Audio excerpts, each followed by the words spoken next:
Chapter 12 for Principles of Accounting. So this week we focused on the statement of cash flows using the direct method, and next week we'll be preparing it using the indirect method. So the statement of cash flows has three sections: operations, investing, and financing. So we're going to look at each one of those sections with an example, and then we're going to prepare a full statement of cash flows. So first, we're going to look at the operation sections, or the operating section. We have information from their income statement and information from their balance sheet about changes in accounts. So our cash flows from operating activities.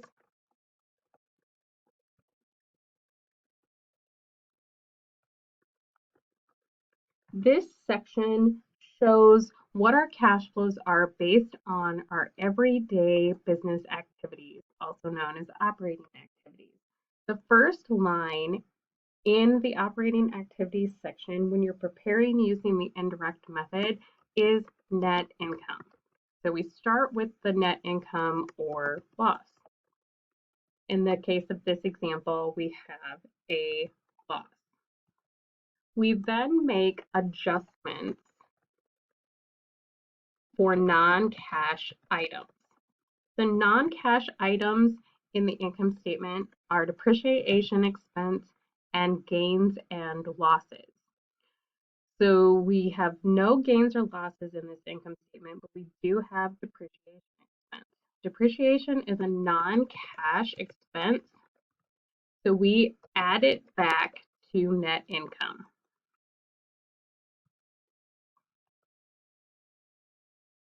After adding back or making adjustments for non-cash items, we do the changes in current liabilities and assets.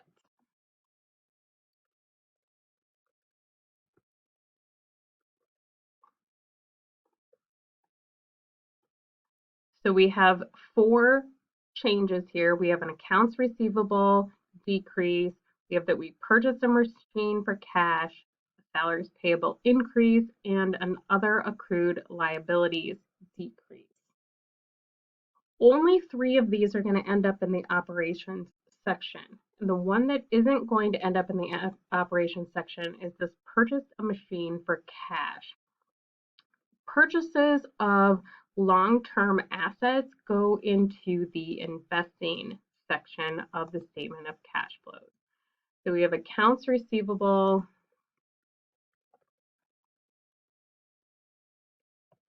the salaries payable, and other accrued liabilities. So our accounts receivables decrease. A decrease in a current asset means that we received cash for that asset. So we are going to add in that decrease. If it had been an increase in accounts receivable, we would subtract it.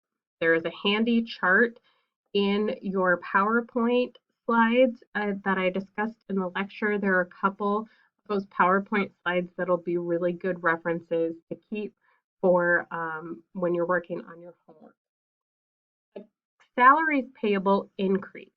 For current liabilities, when they increase, we add them in the statement of cash flows, and when they decrease, we subtract them in the statement of cash flows. So we're going to add that $18,000 for the salaries payable, and we're going to subtract the $8,000 for the accrued liabilities. So we have our net cash provided by operating activities, and we add up all of these items. If we show the subtractions as negative numbers in Excel, then we just have to add them together and we don't have to add, subtract, add, subtract, add, subtract. So we get the net cash provided by operating activities of $32,600.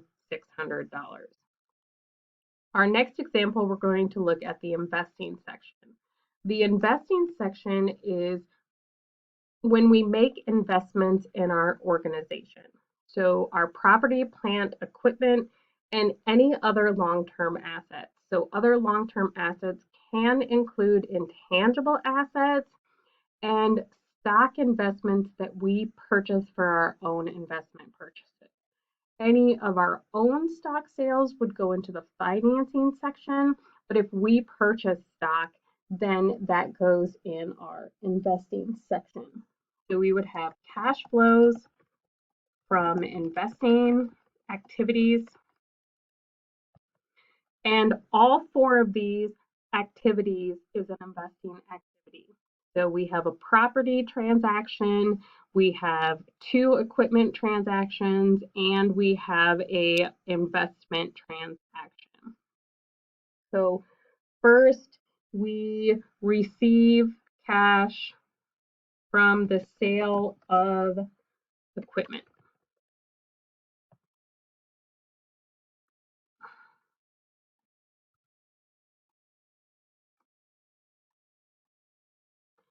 So we received,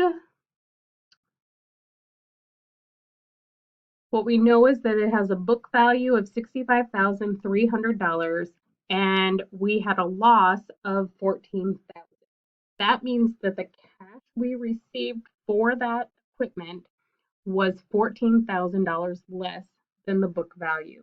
So we take the book value, 65,300, minus that loss of 14,000, and that tells us how much cash we received from that sale. We purchased a new truck with cash. We paid $89,000 in cash for the new truck. And we sold land that cost $154,000 for $198,000 in cash. So we would use both of these numbers if we were preparing a journal entry, but in the statement of cash flows, we just want the amount of cash from that transaction. And then we sold stock.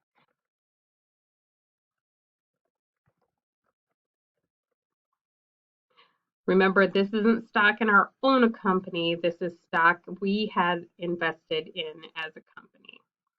So we sold those for $60,800.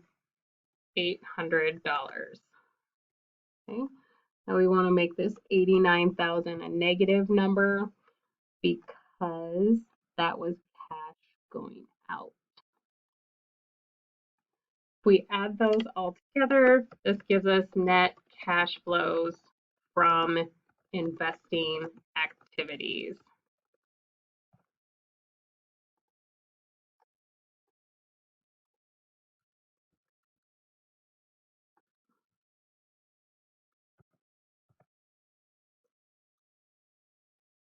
That is $221,100. The last section of the statement of cash flows is the financing section. What goes in the financing section is the sale of stock, payment of cash dividends, purchases of treasury stock, so any transactions involving stock and dividends, and any notes payable, short-term or long-term, bonds payable being issued for cash. The interest payments for any of these activities actually end up in the operating activities section. So cash flows from financing.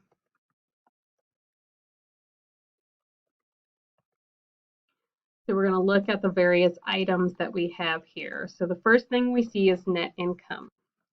Well, net income is actually the start of the operating activities section, so we don't need that information. Then we issued common stock for $64,000 cash. So sale of common stock. And we received $64,000 in cash. The next item is that we paid cash dividend of $14,600.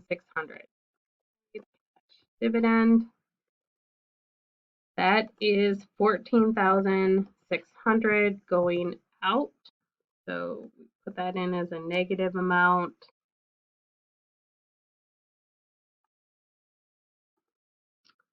We paid $50,000 for a note payable.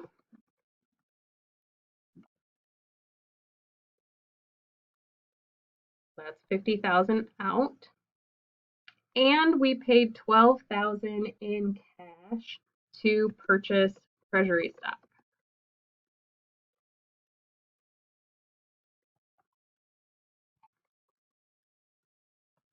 And the last item in our information says that we purchased equipment for $39,000 cash. So equipment actually goes in the investing section and not the financing section. Since we're working on the financing section, we don't need that information. So now we have the net cash flows from financing activities.